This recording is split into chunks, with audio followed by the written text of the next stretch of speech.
জানিয়ে দিব এই মুহূর্তে পাওয়া আমাদের হাতে থাকা সর্বশেষ গুরুত্বপূর্ণ এমআর বাংলা সংবাদ। ইউনূস সাহেব পদ হারাইয়া কথা বলতে তারেকের কাছে গেছেন, মন্তব্য বিএনপির নেতা ফজলুর রহমান।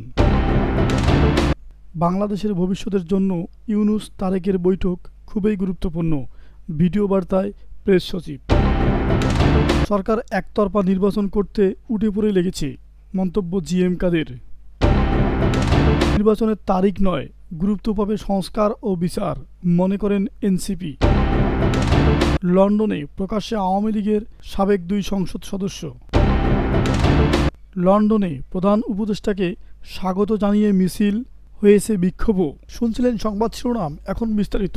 তবে তার আগে অনুরোধ থাকবে ভিডিওটিতে একটি লাইক এবং কমেন্টস করে জানিয়ে দিন আজকের এই ভিডিও সম্পর্কে আপনার মূল্যবান মতামত। আর অবশ্যই এই ভিডিওটি আপনার ফেসবুক সোশ্যাল মিডিয়ায় শেয়ার দিয়ে ছড়িয়ে দিন আর জানিয়ে দিন আপনি কোথা থেকে বা কোন জেলা থেকে দেখছেন বা শুনছেন। অনুরোধ থাকবে আপনি যদি আমাদের এই চ্যানেলটিতে নতুন হয়ে থাকেন তাহলে অবশ্যই চ্যানেলটিতে সাবস্ক্রাইব করে পরবর্তী আপডেট সংবাদ পেতে চোখ রাখুন আজকের এমআর বাংলা খবরে।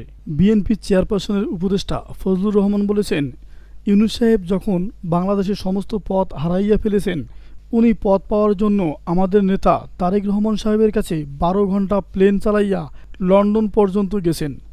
বলেছেন আমাকে একটু কথা বলার সুযোগ দেন।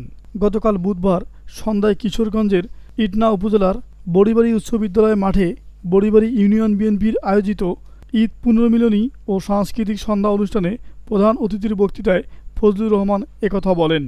বিএনপির এই নেতা বলেন, তারেক রহমানের সঙ্গে সেই বৈঠকটা হবে শুক্রবার। আশা করব ইউনূস সাহেব সৎভাবে সত্যভাবে কথা বলবেন। ইউনূস সাহেব, আপনি আমার চেয়ে 9 বছরের বড়, আপনি আমার মুরব্বী, আপনি নোবেল পুরস্কার প্রাপ্ত। আমি আশা করব তারেক রহমানের সঙ্গে আলোচনার মধ্যে দিয়ে এদেশকে আপনারা রক্ষা করবেন। আর আন্দোলন করতে চাই না, এখন বাংলাদেশের মানুষ একটা ভোট দিতে চায়। প্রধান উপদেষ্টা অধ্যাপক মোহাম্মদ ইউনূস ও বিএনপির ভারপ্রাপ্ত চেয়ারম্যান তারেক রহমানের মধ্যে অনুষ্ঠিত বৈঠক বাংলাদেশ এবং বাংলাদেশের রাজনৈতিক ভবিষ্যতের জন্য খুবই গুরুত্বপূর্ণ হবে বলে মনে করছেন প্রধান উপদেষ্টার প্রেস সচিব শফিকুল আলম। আজ বৃহস্পতিবার এক ভিডিও বার্তায় বৈঠকের প্রস্তুতির কথা উল্লেখ করে এই অভিমত জানিয়েছেন তিনি। স্থানীয় সময় আগামীকাল শুক্রবার সকালে লন্ডনের ডরচেস্টার হোটেলে এই বৈঠক হবে। যুক্তরাষ্ট্র সফরে এই হোটেলেই অবস্থান করছেন প্রধান উপদেষ্টা অধ্যাপক ইউনূস। আগামীকাল বৈঠকের প্রস্তুতি হিসাবে বিএনপির একজন প্রতিনিধি আজ তাদের কাছে এসেছিলেন বলে ভিডিও বার্তায় জানিয়েছেন প্রেস শফিকুল আলম। ভিডিও বার্তায় তিনি বলেছেন, আমরা আশা করছি কালকে 9টার মধ্যেই ওনারা আসবেন। আসার পর একটা 1-to-1 মিটিং হবে। এই ক্ষেত্রে ওনারা যদি মনে করেন আরও কেউ থাকবে, সেটা 2-1 লিডার এটা ডিসাইড করবেন। এটি খুবই গুরুত্বপূর্ণ একটি বৈঠক বাংলাদেশের সামনে রাজনৈতিক বাস্তবতার জন্য উল্লেখ করে শফিকুল আলম বলেন, সামনে নির্বাচনের একটি সময় দেওয়া হয়েছে এপ্রিলে। এই মিটিংটা খুবই গুরুত্বপূর্ণ। এই মিটিংয়ে আমরা আশা করছি যে তারা এখানে আসলে কি এজেন্ডা এটা না, তারা যে মিটিং করছেন এবং তারা সব কিছুই আলাপ করবেন। কেননা তারা একজন হচ্ছেন এখানকার ইন্টারিম গভর্নমেন্টের প্রধান, আর একজন হচ্ছেন বাংলাদেশের লার্জেস্ট পলিটিক্যাল পার্টির সবচেয়ে বড় রাজনৈতিক দলের প্রধান। তাদের দুজনের মধ্যে আলোচনা হবে এবং তারা সব কিছু নিয়ে আলোচনা করবেন। আগামী জাতীয় সংসদ নির্বাচন কবে হবে তা নিয়ে কয়েক মাস ধরে বাংলাদেশের রাজনৈতিক অঙ্গনে উত্তাপ চলছিল। এরই মধ্যে ঈদের আগের দিন জাতির উদ্দেশ্যে দেওয়া এক ভাষণে প্রধান উপদেষ্টা বলেন, আগামী এপ্রিলের প্রথমার্ধে জাতীয় নির্বাচন হবে। তবে ডিসেম্বরে নির্বাচনের দাবি জানিয়ে আসা বিএনপির নেতারা এরপরও তাদের ওই দাবি পুনর্ব্যক্ত করেন।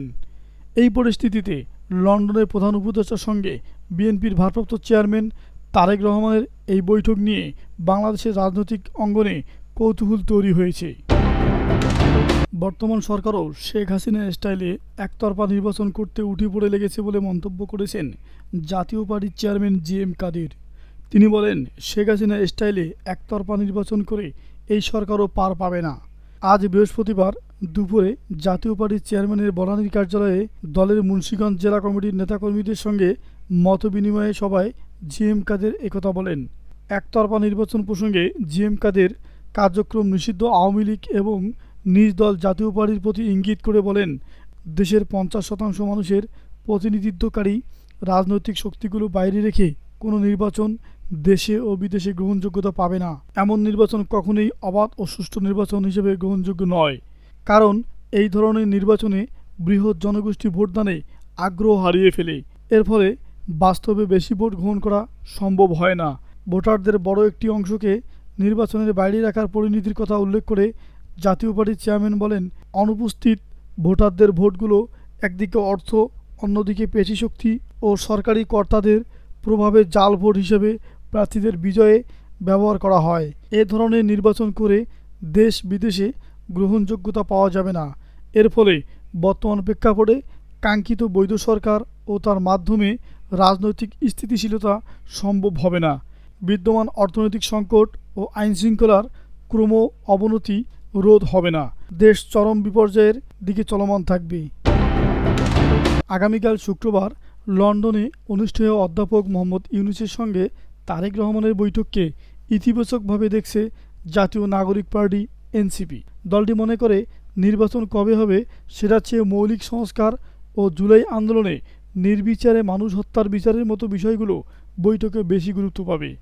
অন্তর্বর্তী সরকারের প্রধান উপদেষ্টা অধ্যাপক ইউনূস 4 দিনের সফরে গত মঙ্গলবার যুক্তরাষ্ট্রের লন্ডনে পৌঁছেছেন। ভোটের সময়সীমা নির্ধারণ নিয়ে চলমান বিতর্কের মধ্যে এই বৈঠকে রাজনৈতিক অঙ্গনে গুরুত্বের সঙ্গে দেখা হচ্ছে। এই বৈঠক ফলপ্রসূ হলে নির্বাচনের সম্ভাব্য সময়, গুরুত্বপূর্ণ সংস্কার, জুলাই সনদ সহ বিভিন্ন বিষয়ে সরকার ও বিএনপির দূরত্ব বা মতবিরোধ কমে আসতে পারে বলে ধারণা করা হচ্ছে।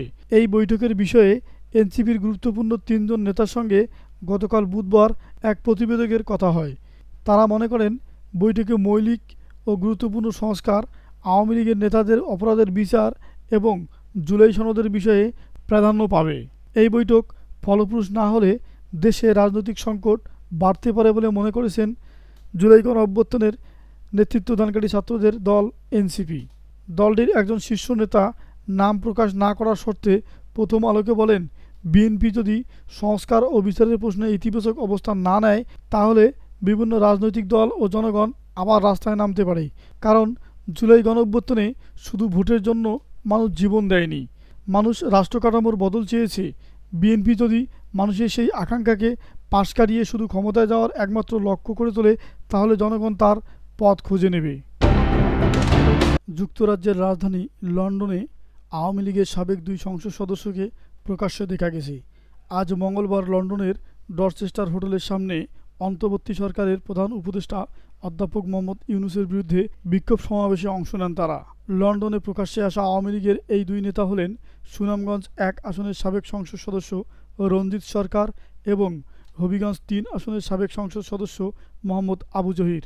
এ সময় তাদের সঙ্গে সিলেট মহানগর আওয়ামী লীগের যুগ্ম সাধারণ সম্পাদক বিধান কুমার সরকারও প্রথমবারের মতো প্রকাশ্যে দেখা যায়। 4 দিনের যুক্তরাজ্যের সফরে আজ লন্ডনে পৌঁছেছেন অধ্যাপক ইউনূস।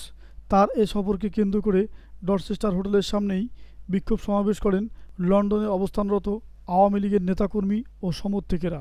প্রধান উপদেষ্টার লন্ডনে অবস্থানের পুরোটা সময়ে বিক্ষোভ ও প্রতিবাদ চালিয়ে যাওয়ার ঘোষণা দিয়েছেন তারা।